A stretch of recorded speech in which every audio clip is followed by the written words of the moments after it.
Shalom saudara. Baik, pagi hari ini saya akan mengajak kita sama-sama membahas satu topik tentang perjanjian Allah di dalam perjanjian lama, saudara ya. Jadi kita akan membahas bagaimana Allah memberikan perjanjian-perjanjiannya dan kenapa Tuhan memberikan perjanjiannya kepada umatnya, dan apa yang mendorong atau apa yang menjadi motivasi kenapa Allah memberikan perjanjiannya. Dan ini penting buat kita supaya kita boleh sama-sama lebih mengenal Tuhan ya, dan kita sama-sama boleh bertumbuh di dalam pengenalan tersebut, saudara. Baik, saudara ya, mari kita membuka Alkitab kita di dalam Keluaran pasal 19 ayat 4 sampai 6 ya. Saya sudah mencantumkannya juga di monitor, saudara bisa membaca dengan jelas. Demikian firman Tuhan, kamu sendiri telah melihat apa yang kulakukan kepada orang Mesir, dan bagaimana aku telah mendukung kamu di atas sayap Raja Wali dan membawa kamu kepadaku. Jadi sekarang, jika kamu sungguh-sungguh mendengarkan firman-Ku dan berpegang pada perjanjian-Ku, maka kamu akan menjadi harta kesayangan-Ku sendiri dari antara segala bangsa. Sebab akulah yang mempunyai seluruh bumi. Kamu akan menjadi bagiku kerajaan imam dan bangsa yang kudus. Ya, nah saudara-saudara, seperti tadi saya katakan di awal, bahwa di dalam perjanjian lama, di dalam kitab perjanjian lama, Tuhan membentuk atau menginisiasi beberapa perjanjian yang awalnya perjanjian itu ditujukan kepada orang demi orang. Nanti kita akan lihat kepada Abraham, ya, kepada Nuh, kepada Nuh dulu, baru kepada Abraham, lalu kepada Musa, dan berikutnya kepada Daud. Walaupun awalnya perjanjian-perjanjian ini ditujukan kepada orang demi orang, tetapi pada dasarnya perjanjian ini membentuk seluruh ya janji Allah kepada umatnya pada waktu itu, kepada Israel sebagai komunitas yang dipilih oleh Tuhan, dan juga sampai kepada kita hari ini. Jadi betapa pentingnya kita mengetahui apa saja janji Tuhan yang diberikan kepada umatnya Israel melalui tokoh-tokoh tadi, dan kita juga penting mengetahui bagaimana perjanjian itu terbentuk dan bagaimana itu berlaku bagi kita sampai hari ini, saudara. Ya, nah, yang kita perlu tahu adalah yang pertama, setiap perjanjian itu selalu diinisiasi oleh Allah. Diinisiasi itu berarti setiap perjanjian itu dimulai oleh Tuhan. Ya, diinisiasi berarti dikonsep oleh Tuhan. Ya, ide utamanya itu dan ide pertamanya itu selalu berasal daripada Tuhan. Jadi setiap perjanjian yang ada kepada umatnya di dalam kitab perjanjian lama, semua perjanjian itu berasal daripada Tuhan. Tuhan memberikan perjanjian kepada umatnya dengan tujuan tertentu. Ya. Nah, yang kedua, nantinya hubungan antara Allah dengan umatnya itu diatur oleh perjanjian yang ada. Ya, jadi kalau kita tarik lebih jauh, perjanjian itu semacam undang-undang yang mengatur hubungan antara Israel sebagai umat Tuhan, atau beberapa tokoh yang nanti kita akan bahas, kepada Tuhan, bagaimana mereka harus hidup, bagaimana mereka harus berperilaku kepada Tuhan. Setiap perjanjian yang diberikan oleh Tuhan itu akan memberikan berkat sebagai balasan atas ketaatan. Artinya, kalau umatnya mentaati atau setia kepada perjanjian yang diberikan oleh Tuhan, maka umatnya akan menerima berkat sebagai balasan ketaatan. Tetapi sebagai balasan ketidaktaatan, maka umatnya akan menerima kutuk. Makanya kalau saudara baca di kitab Perjanjian Lama, ya, ada itu judulnya berkat dan kutuk. Diberkatilah mereka jika mereka taat begini, ya, terkutuklah jika mereka gini. Jadi konsep berkat dan kutuk itu di dalam Perjanjian Lama selalu hadir bersamaan. Yeremia pasal 17, terkutuklah orang yang mengandalkan manusia, ya kan? Di ayat 5. Di ayat 7 dikatakan diberkatilah orang yang mengandalkan Tuhan. Sekali lagi saudara-saudara, perlu kita ketahui bahwa balasan ketaatan akan perjanjian yang diberikan oleh Allah kepada umatnya adalah berkat. Tetapi sebaliknya, upah dari ketidaktaatan adalah kutuk bagi umatnya. Ya, kita masih membatasi pembahasan kita di dalam Perjanjian Lama.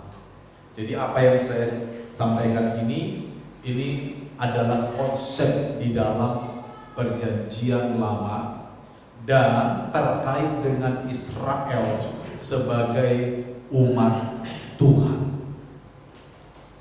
Ya. Jadi sekali lagi saudara, ya, Allah adalah pencetus setiap perjanjian yang diberikan kepada umatnya. Ya, perjanjian-perjanjian yang diberikan oleh Allah itu menjadi pengatur, menjadi batasan, menjadi semacam undang-undang moral yang mengatur hubungan antara Allah dengan umatnya. Kalau umatnya taat atau tunduk kepada perjanjian yang diberikan oleh Tuhan, maka Tuhan akan memberkati umatnya. Tetapi sebaliknya, kalau umatnya tidak taat atau tidak tunduk kepada perjanjian itu, maka Tuhan akan memberikan kutuk sebagai balasan ketidaktaatan.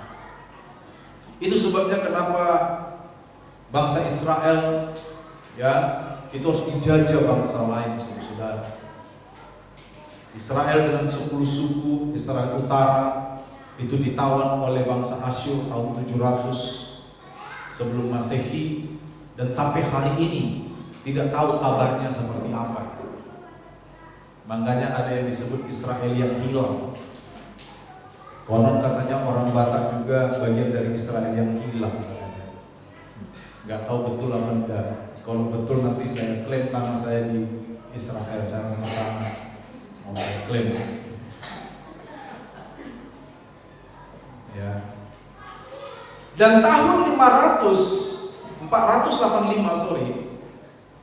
ya, itu Israel Selatan itu ditawan oleh Babel, Nebukadnezar. Kenapa? Ya karena mereka tidak taat kepada perjanjian yang diberikan Tuhan kepada mereka. Sehingga ketika mereka tidak taat, mereka diserahkan kepada bangsa lain untuk dijajah. Dan itu yang terjadi di masa hakim-hakim. Kalau saudara yang mengikuti pembacaan kitab kita, ketika kita tiba pada teks hakim-hakim, waktu Israel tidak taat, maka Tuhan mengizinkan bangsa Filistin atau bangsa-bangsa lain menjajah mereka. Nah, waktu mereka bertobat dan taat kepada perjanjian Allah, Tuhan membangkitkan seorang hakim dan mulai menyelamatkan mereka. Dan begitu terus. Ya. Nah, ini perlu untuk kita ketahui sampai hari ini pun saudara-saudara, ya ini penting buat kita ketahui. Sampai hari ini pun ketidaktaatan selalu membawa kutuk bagi diri kita. Memang bentuk kutuk yang kita alami itu tidak sama dengan orang-orang di Perjanjian Lama. Kalau orang-orang di Perjanjian Lama hukumannya itu langsung. Ya. Ketika orang menentang kepemimpinan Musa, mereka langsung mati. Ketika Akan di kitab Yosua mencuri barang rampasan yang seharusnya tidak boleh dia sembunyikan, langsung mati. Ya kan? Jadi hukumannya itu kalau di Perjanjian Lama itu langsung kematian. Bangsa Sodom dan Gomora waktu mereka melakukan perbuatan asusila yang begitu menjijikkan di hadapan Tuhan, mereka langsung dibakar, mati. Api langsung turun dari surga. Jadi zaman Perjanjian Lama bentuk kutuknya itu langsung diterima oleh orang-orang. Hari ini mungkin tidak, tetapi prinsipnya tetap sama. Ketidaktaatan kepada setiap perjanjian Allah itu selalu membawa kutuk kepada manusia. Oleh karena itu, mari kita perhatikan khotbah ini. Lalu nanti di ujung dari khotbah ini, mari kita berikan sebuah komitmen kepada Tuhan, supaya kita menjadi orang-orang yang taat kepada setiap perjanjian-perjanjian Allah dan aturan-aturan Allah. Ya, kita akan melihat beberapa perjanjian. Yang pertama, perjanjian dengan Nuh. Di Kejadian pasal 6 ayat 18 dikatakan, aku akan mengadakan perjanjianku kepada Nuh. Itu sebelum air bah datang. Kenapa Tuhan akan mendatangkan air bah? Karena Tuhan melihat kejahatan manusia semakin bertambah-tambah pada waktu itu. Lalu Tuhan memilih Nuh dan keluarganya. Tetapi pemilihan Nuh itu dimulai dengan sebuah janji. Di pasal 6 ayat 18 dikatakan, aku mengadakan perjanjianku. Tetapi ada aturan yang harus dipatuhi oleh Nuh. Aturannya apa?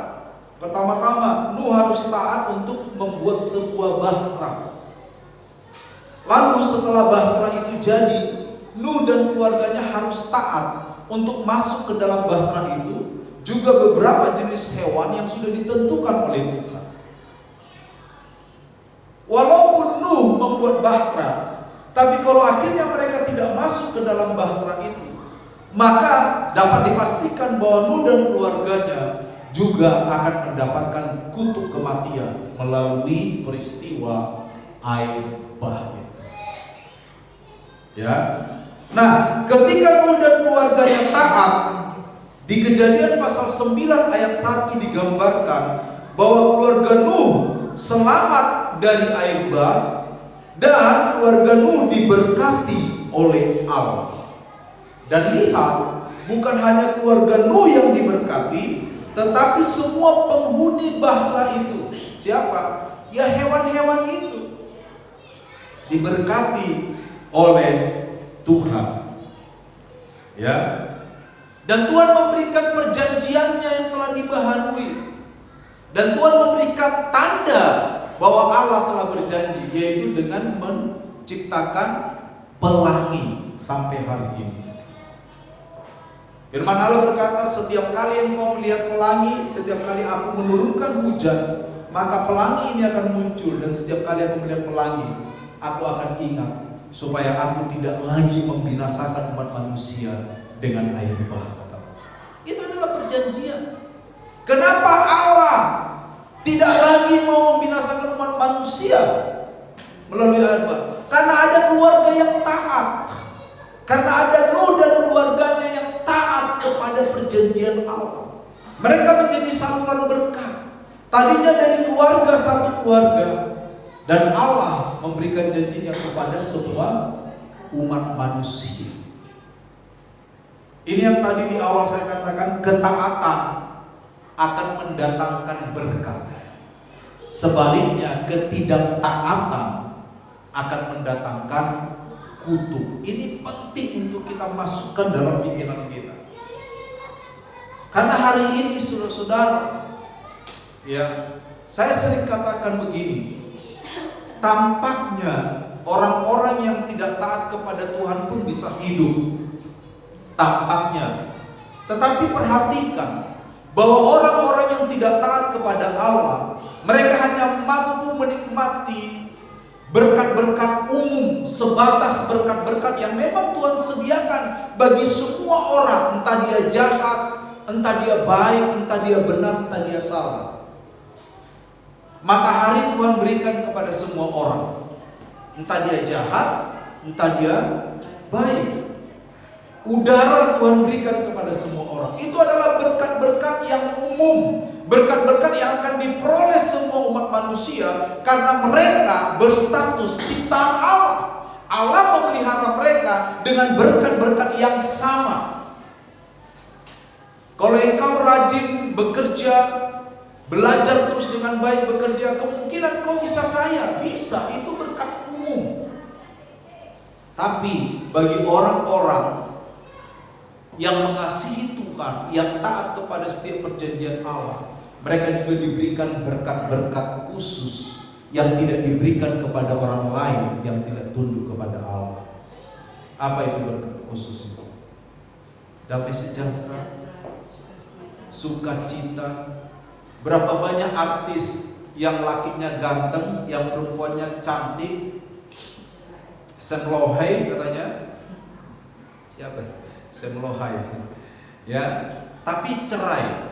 Kenapa cerai? Apakah kurang ganteng? Apakah kurang cantik? Apakah kurang kaya? Semuanya ada.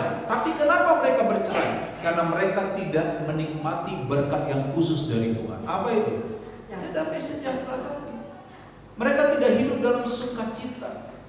Mereka tidak hidup di dalam kesabaran. Mereka tidak hidup dalam penguasaan dan pengendalian diri. Mereka tidak hidup di dalam ketekunan. Itu semua berkat-berkat khusus yang Tuhan siapkan bagi setiap orang yang tunduk kepada perjanjiannya.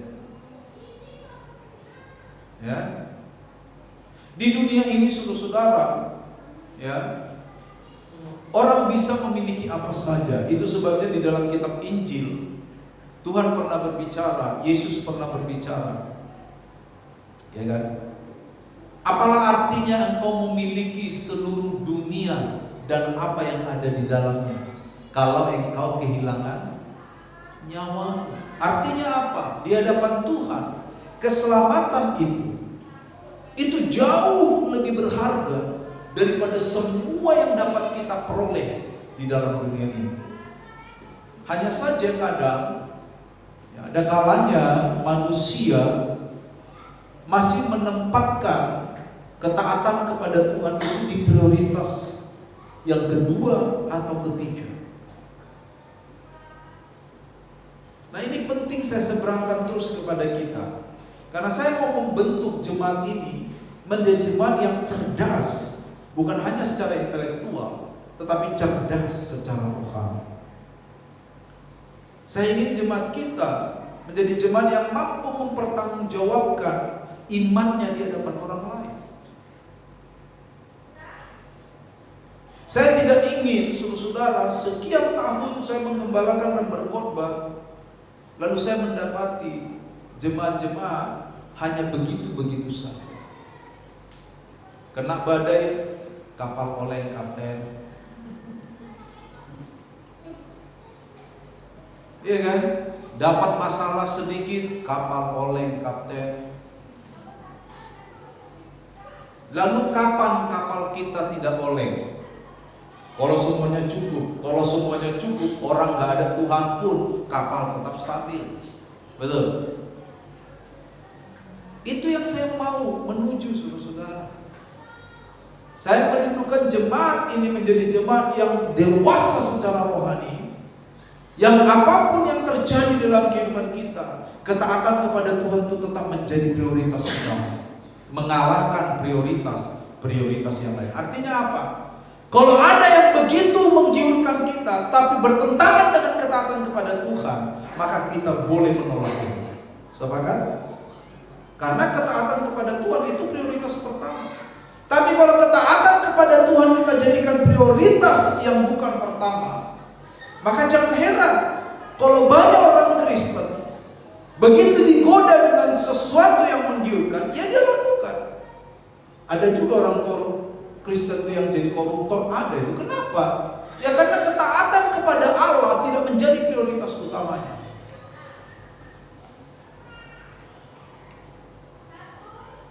Ya. Jadi ini harus kita tangkap dengan cara yang benar, ya.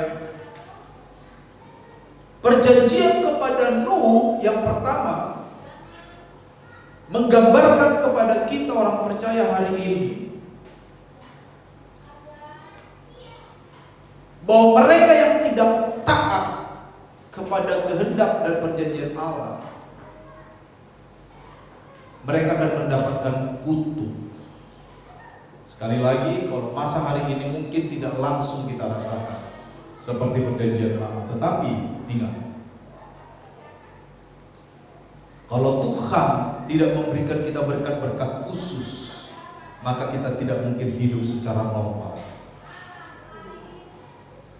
Ya, sekali lagi saya ungkit betapa banyaknya orang di luar sana yang secara ekonomi mapan, secara pendidikan mapan, dari jabatannya mapan, wajahnya juga mapan, tapi hidupnya berantakan. Karena apa? Berkat khusus tidak ada pada mereka. Mereka tidak hidup dalam perjanjian Tuhan. Yang kedua, perjanjian dengan Abraham. Ya. Di dalam Kejadian pasal 12, pasal 15 dan pasal 17, Allah menjanjikan kepada Abraham bahwa Abraham akan menjadi bangsa yang besar. Dalam situasi bahwa hari itu Abraham tidak memiliki keturunan, tetapi Allah memiliki janji bahwa Abraham suatu saat akan mendapatkan anak langsung dari Sarah istrinya, dan dari keturunannya langsung yang berasal dari Sarah lah Abraham akan menjadi bapa banyak bangsa. Ini perjanjian Allah kepada Abraham. Lalu saudara-saudara, di Kejadian pasal 17, perjanjian itu kembali diperbaharui oleh Tuhan, bahwa engkau akan menjadi bangsa yang besar. Digambarkan keturunanmu akan lebih banyak daripada pasir di laut, akan lebih banyak daripada bintang di langit, katanya. Artinya ini sebuah ungkapan, kalau pasir di laut dan bintang di langit tidak mungkin dapat kita hitung, begitulah keturunanmu nanti, kata Tuhan kepada Abraham. Lalu sebagai tanda bahwa ada perjanjian antara Allah dengan Abraham, maka oleh Tuhan, Abraham dan semua laki-laki, baik keturunan langsung dari keluarganya maupun orang-orang yang menjadi budaknya pada saat itu, harus disunat, dikerat kulit katannya, saudara-saudara. Jadi mereka-mereka yang bersunat pada waktu itu, ingat ya, pada waktu itu menerima janji Allah. Sebaliknya mereka yang tidak mau bersunat pada waktu itu, mereka akan menerima kutuk sebagai balasan ketidaktaatan. Ya. Nah, di Kejadian 17 ayat 23 sampai 27, kita melihat bagaimana Abraham mentaati perintah Allah ini. Dia mentaati dan melakukan sunat baik kepada dirinya maupun kepada semua anak laki-laki yang ada di rumahnya. Dan ini akhirnya berlaku sampai generasi sebelum masa Yesus Kristus nanti, ketika perjanjian itu diperbaharui melalui kematian Kristus. Nanti di dalam perjanjian baru, sunat dipandang sebagai suatu peristiwa rohani, bukan lagi peristiwa jasmani. Kalau dalam masa Abraham dan terus sampai sebelum kematian Kristus, Sunat masih dipandang sebagai peristiwa jasmani, di mana orang memang harus dikerat kulit katanya. Tetapi ketika Yesus mati di kayu salib, menebus kehidupan manusia, menghapuskan dosa-dosa manusia, sunat sudah dipahami menjadi peristiwa rohani. Dan Paulus bilang, bukan lagi kulit katan yang disunat, tetapi hati kita yang harus disunat. Jadi saudara-saudara, Abraham pun taat kepada perjanjian Allah. Allah berjanji bahwa keturunannya akan menjadi seperti pasir di laut, seperti bintang di langit. Ketika Abraham tidak taat, maka perjanjian itu tidak akan terjadi. Tetapi ketika Abraham taat kepada perjanjian itu, maka berlakulah perjanjian itu bagi dia. Ketika Abraham bersunat, ketika orang-orang di sana disunatkan saudara-saudara, maka berlakulah perjanjian itu bagi Abraham. Ingat, kembali ketaatan dan ketidaktaatan. Yang ketiga, perjanjian dengan Musa. Ya, waktu Allah mengutus Musa, Allah juga berjanji bahwa bangsa yang dipimpin oleh Musa keluar dari tanah Mesir itu, mereka akan menduduki satu tanah yang namanya tanah Kanaan, yang berlimpah susu dan madunya katanya. Tetapi ada syarat perjanjian yang diberikan, yaitu apa yang kita kenal sebagai hukum Taurat. Sebelum Musa, hukum Taurat itu tidak ada. Kalau kita baca di kitab perjanjian, di kitab Kejadian, ya, maka kita tidak menemukan adanya hukum Taurat yang mengatur kehidupan Abraham, Ishak dan Yakub, tidak. Tetapi pada masa Musa, ya, diberikanlah hukum Taurat untuk menuntun perilaku orang-orang Israel. Sekali lagi, ini selalu terkait dengan masalah taat atau tidak taat. Bagi mereka yang taat melakukan hukum Taurat, mereka akan menerima imbalan berupa berkat yang terus-menerus dari Tuhan. Sebaliknya, mereka yang tidak taat kepada hukum Taurat yang diberikan Tuhan kepada Musa, maka mereka akan mendapatkan kutuk. Ya. Jadi ini dilanjutkan oleh Tuhan kepada Musa. Berikutnya saudara-saudara, yang terakhir kita bisa lihat perjanjian kepada Daud. Ya. Di dalam 2 Samuel pasal 7 ayat 13, pada masa raja-raja, setelah Saul berkhianat kepada Tuhan, setelah Saul tidak taat kepada perjanjian Allah, maka Allah membuat perjanjian yang baru kepada Daud.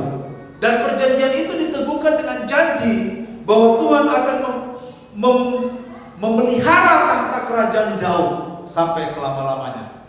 Itulah sebabnya nanti Yesus disebut sebagai anak Daud, karena secara lahiriah memang Yesus keturunan Daud.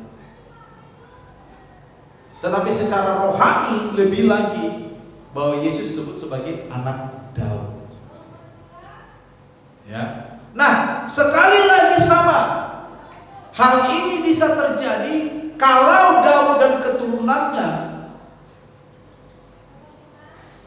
itu taat kepada perjanjian Allah. Begitu Salomo tidak taat kepada perjanjian Allah, kerajaan yang tadinya utuh menjadi terbelah dua. Betul? 10 suku menjadi kerajaan utara. Ya, 2,5 suku campuran Lewi, Benjamin, Yehuda dan Lewi itu menjadi kerajaan selatan. 10 suku yang lain atau 9,5 suku yang lain itu menjadi kerajaan utara. Dan apa yang terjadi? Ketika mereka sudah terpecah pun, mereka tetap melanggar firman Allah dan perjanjiannya. Apa yang terjadi? Seperti yang saya katakan, 10 suku di utara ditawan oleh bangsa Asyur tahun 722 sebelum Masehi. Sampai hari ini tidak ada kabarnya. Kemana mereka ini? Apakah sudah punah atau bercampur dengan bangsa-bangsa lain? Tahun ya 485 sebelum Masehi, saudara-saudara, Dua suku yang berikutnya ditawan oleh bangsa Babel. Itu puji Tuhan, ditawan cuma 70 tahun, ya kan? Setelah 70 tahun mereka dikembalikan ke Yerusalem. Sehingga sampai hari ini ada di bangsa Israel. Tapi sekali lagi kita lihat bahwa ketaatan membawa berkat. Isunya tetap ini. Ketaatan membawa berkat, ketidaktaatan membawa kutuk. Selalu isunya itu, saudara. Jadi kalau kita lihat, ya, apa yang bisa kita pelajari sebagai implikasi teologisnya, saudara? Yang pertama, Allah adalah inisiator atau pencetus lahirnya setiap perjanjian kepada umatnya. Nah, motif yang paling jelas di balik semua perjanjian Allah adalah kehendak Allah yang penuh dengan kasih. Nah, ini yang perlu kita tangkap. Ketika Allah membangun perjanjiannya kepada umatnya, baik kepada Nuh, kepada Abraham, kepada Musa, dan kepada Daud, bahkan nanti melalui Yesus Kristus, motivasi utama Tuhan karena Dia mengasihi umatnya. Dia ingin umatnya hidup di dalam perjanjiannya, sehingga umatnya punya pintu yang terbuka untuk terus-menerus menerima berkat daripada Tuhan. Ingat ya, di luar sana ada ajaran yang salah, yang sesat, yang mengatakan kalaupun kita hidup dalam dosa, Tuhan itu maha kasih, Dia tetap akan memberkati kita. Itu ajaran yang salah, saudara. Saya tetap membedakan jatuh dalam dosa dengan hidup di dalam dosa. Jatuh di dalam dosa, ada kalanya kita jatuh dalam dosa, betul? Ada kalanya. Tapi hidup di dalam dosa, itu berarti kita punya niat menikmati dosa itu. Kita punya niat menumbuhkan dosa itu. Lalu dengan ajaran yang salah bahwa Tuhan maha kasih, Dia akan tetap memberkati kita karena kita hidup dalam dosa. Lalu kita terus berselancar di dalam dosa. Nah, itu ajaran yang salah. Hidup di dalam dosa tetap membawa kutuk bagi kita. Makanya saya beritahu saudara,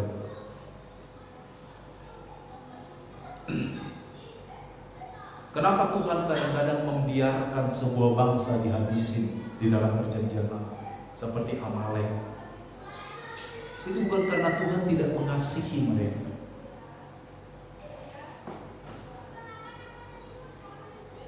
Ya, itu bukan karena Tuhan tidak mencintai bangsa itu.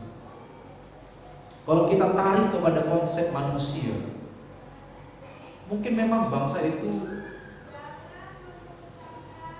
kepala batu. Jadi mungkin dalam nuansa kemanusiaan, Tuhan kalau udah bosan ngajarin mereka, jadi dibiarkan aja mati. Saudara pernah nggak lihat ada orang ngomong gini, entah kepada anaknya atau entah kepada anak, ya terserah kamu dah, mau mati lah. Pernah nggak? Pernah enggak? Pernah. Kenapa kita ngomong gitu kadang-kadang? Ya karena kita benar nggak bisa diatur. Ya, merasa bisa, merasa pandai sendiri, merasa kuat sendiri, dan sebagainya, yang membuat kita udah nggak bisa mengendalikan orang itu. Saudara-saudara, jangan pernah berpikir bahwa kasih Tuhan itu adalah kasih yang murahan. Tidak. Dalam kitab Galatia juga pernah dikatakan bahwa Tuhan itu tidak mau dipermainkan juga, betul? Memang Tuhan mengasihi kita. Itu sebabnya Tuhan memberikan perjanjiannya kepada kita. Nanti di perjanjian baru pun, di kitab perjanjian baru, perjanjian Allah itu diberikan melalui hadirnya Yesus Kristus. Makanya di kitab Efesus itu beberapa kali dikatakan di dalam Kristus. Di dalam Kristus.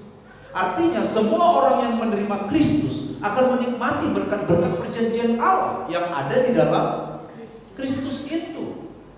Tapi banyak orang merasa bahwa saudara, mereka di luar Kristus pun karena Allah sangat mengasihi mereka tidak bisa menikmati berkat di dalam Kristus. Itu keliru.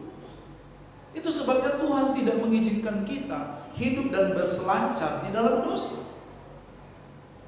Kalau jatuh dalam dosa, mungkin itu bisa terjadi pada kita. Iya kan?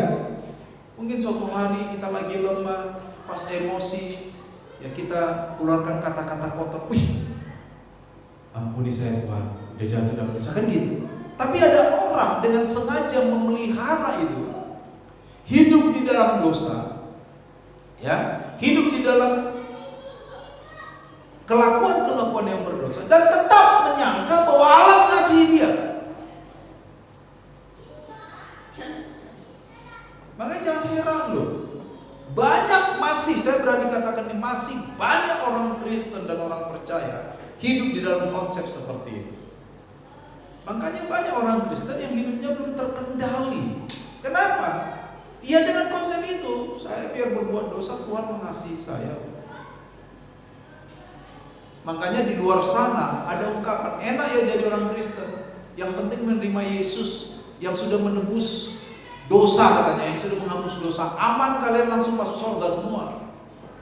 Karena ada kan ungkapan orang begitu kan. Jadi orang Kristen tuh enak ya, yang menanggung dosanya itu Yesus, katanya. Enak, kalian bikin dosa apapun udah ditanggung sama Yesus. Hati-hati. Jangan-jangan kita gak ketemu di surga. Saudara-saudara, perjanjian Allah dibuat untuk mengatur bagaimana saya terkait hubungan saya dengan Tuhan. Dan perjanjian itu dibuat karena Allah sangat mengasihi saya dan saudara, sehingga Allah tidak mau kita berperilaku bukan seperti yang Dia mau. Tuhan ingin kita berperilaku dan bersikap seperti yang Tuhan mau. Makanya lahirlah perjanjian. Kepada Nuh lahir perjanjian. Kepada Abraham harus sunat, lahir perjanjian. Ya. Kepada Musa harus ada hukum Taurat, lahir perjanjian. Kepada Daud, dan sampai hari ini kepada kita di dalam Yesus Kristus. Ya, sekali lagi camkan, kepada kita di dalam Yesus Kristus.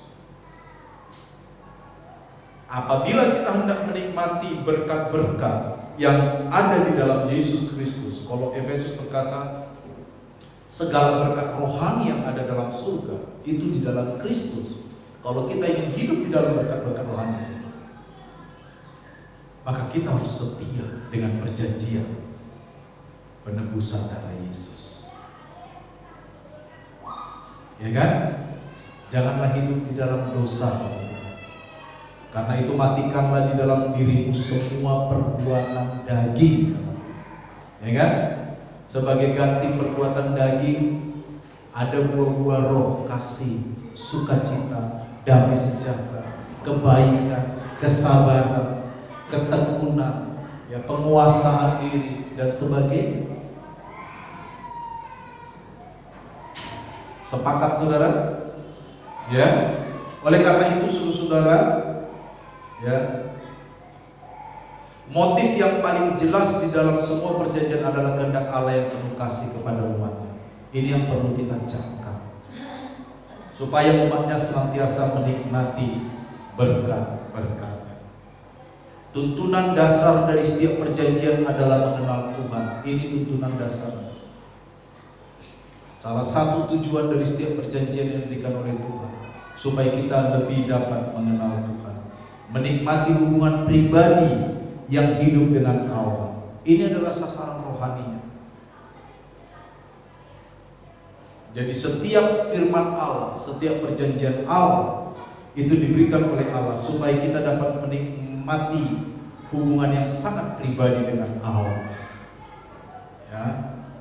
Bentuk perjanjian bisa saja berbeda dari masa ke masa. Kalau zaman Musa, hukum Taurat. Zaman Abraham, sunnah. Ya kan? Zaman Nuh, pelangi. Ya, zaman Daud berbeda lagi. Zaman kita hari ini itu berbeda. Tuhan memberikan kepada kita Yesus Kristus agar kita hidup di dalam kasih dan kebenaran Tuhan.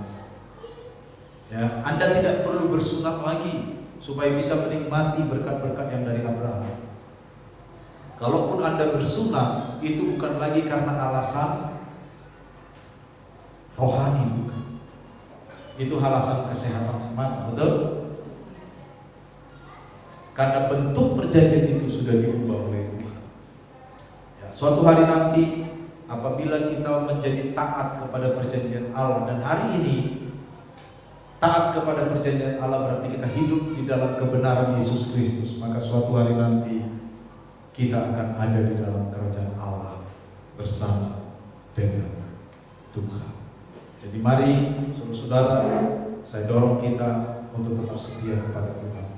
Setiap perjanjian yang kita lihat itu tujuannya hanya satu, agar kita sebagai umat Tuhan bisa menikmati berkat-berkat selama ada di dunia ini, dan pada akhirnya nanti kita bisa hidup bersama dengan Bapa di surga. Tuhan